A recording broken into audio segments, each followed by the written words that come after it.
हाँ जी, तो माशाल्लाह पंछी साडे आ गए ने, असी उन्होंने ना रोटियां पा रहे हैं।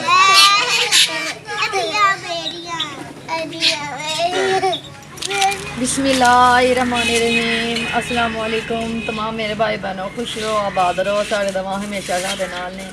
हसते रहो, मुस्कुराते रहो, आते वलोदा करते असी आगाज। हाँ जी, तो असी ना अज धोन चले हैं तरबैन ते कपड़े, क्यों कपड़े भी जड़े से ना काफ़ी ज़्यादा होए सी, बच्चे सारे ने लाए से, तो चलो मैं क्या ना काफ़ी सारी है ना हुण धुप भी निकलन लग गई है, तो तरबैना जड़ियां ना वो चल गई, तो मैं क्या जाके ना तरबैन ते ही हुण कपड़े धोया करना, क्यों नलके तो जेडे ना कपड़े नहीं धोते, एक बार उधर नलका लग्या होए, उधरों नलके तो पानी भर के फिर लिया के सानू इत्थे धोने पैंदे ने, ते ना नलके तो नहीं धोपदे, नाले इन्ने साफ नहीं धोपदे, क्यों तरबैन का ना खुला पानी हुंदा है, उंदे च ना वावा सुथरे कपड़े धुप जाते हैं। तो मैं क्या अज ना तरबैन ते जाके ना कपड़े धोने आ, फिर हुण जाते पे आ, तो फिर जाके तुहानू अगली रूटीन विखाने तरबैन ते। माशाल्लाह तरबैन भी काफ़ी चलती पई है, तो मैं ना कपड़े बच्चों में काफ़ी ज़्यादा होए, मारिया दे तो दवा दे नमान दे सारे में कपड़े होए, तो मैं धो लैनी जाके बिजली तो नलके तो नहीं धोपदे कपड़े, नलके तो मैं कपड़े नहीं धोपदे, तरबैन ते जाके धोनी, तो तरबैन के जो कपड़े ने वो सही धुप जाते हैं, वो बच्चों के काफ़ी गंदे होंगे ने मिट्टी वाले कपड़े, मैं जाके उसे धो लैनी नहीं धोपदे, तो चार चफेरे लगी हुई है गंदा नाल लगी हुई है, सरों नाल लगी हुई है, जेडे जिमीदार है ना उन्होंने गंदक भी लगी हुई है, नाल उन्होंने कट्ठे भी ने सोलर से तरबैन है, इसी आके धो लीदा, क्यों अगर तो पानी से निकल दी तो अगे घर ही धो ली दी, कपड़े जो मैं पी ले बाल्टी कली लिया, इस कली से ही धोने ने कपड़े,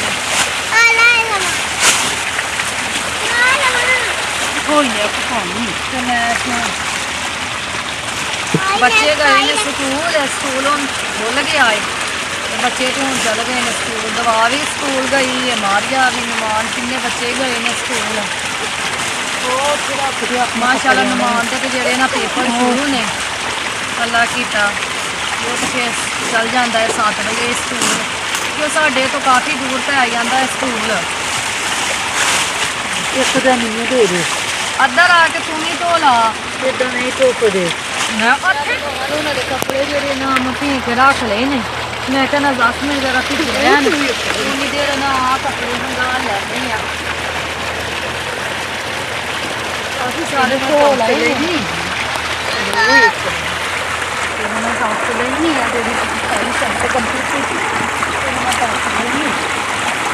मैं क्या मंगा लैनी आ, क्यों इन्हों की जरा पानी ना वो निचड़ देगा,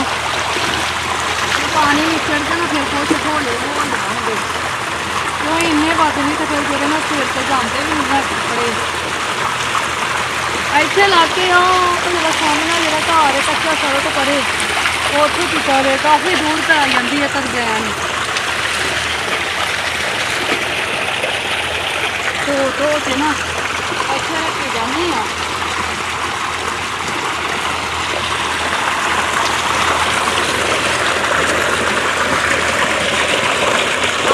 निचड़ता जाएगा, काफ़ी सारे बच्चों के कपड़े हो रहे हैं, मिट्टी काफ़ी ज़्यादा है,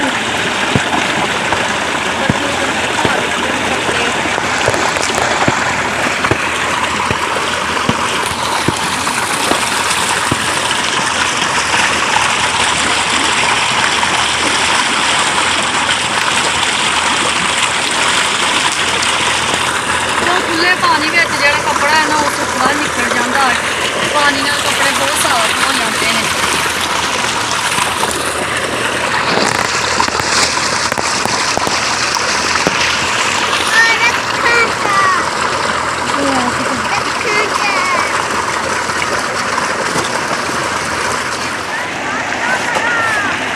बड़े जो कपड़े है ना वो धुप गए ने,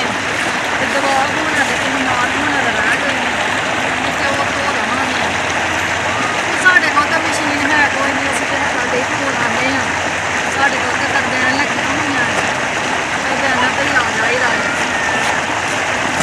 किन्ना दिन के कपड़े जमा करके ना मेरा आई दा तो बैग भी धो के लै गई कि हूँ मौसम ठीक हो गए हैं क्यों अगे धुंदा होंदियां सी ते नहीं आया जाता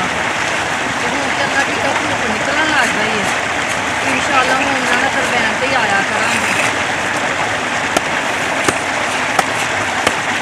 तरबैन वाले पानी नाल ना जी कपड़े तो मैल है ना बड़ी जल्दी निकल जाती है साफ हो जाते हैं कपड़े बच्चे ने तो काफ़ी खुला पानी होंदा है कपड़े लैके बच्चे स्कूल चल गए ये दवा भी ना कपड़े धुप गए ने हंगाल हंगाल रख दिते ने तो काफ़ी सारे कपड़े होए बच्चियों के धुप गए ने ਹੁਣ ਅਸੀਂ ਜਾਣਾ ਹੈ ਘਰ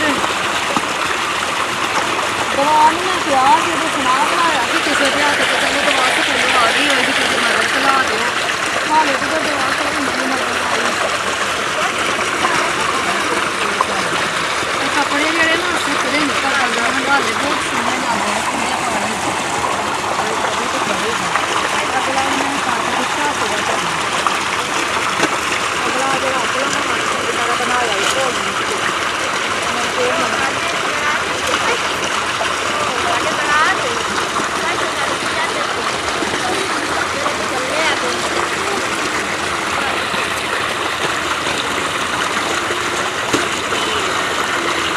कपड़े तो मेरे धुप गए ही नहीं क्यों घर दियां चंगेरां सी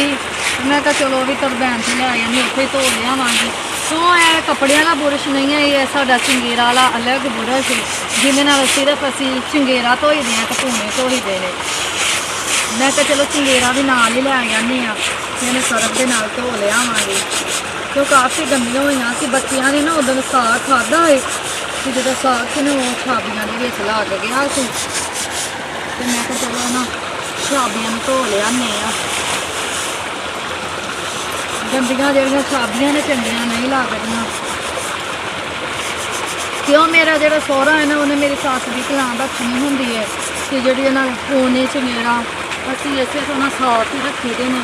गंदियां नहीं होनी चाहिए हाँ जी एक चंगेर तो धुप गई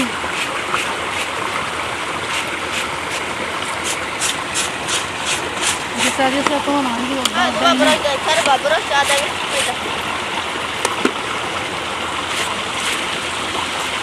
घर तो है साड़ी परात हूँ जी रख के धो ली दी तो हूँ तो मैं परात नाल नहीं लिया कपड़े धो के असी आ गए हैं घर तो कपड़े वगैरह तो लिया के मैं हूँ तार से पाँदी भाई कुछ मैं आ पा लए ने कपड़े यही अज की साड़ी रूटीन सी साडे चैनल लाइक करियो सबसक्राइब करियो तो कमेंट में सानू जरूर दसियो कि साडी वीडियो अच्छी बनी है। अल्लाह हाफिज़।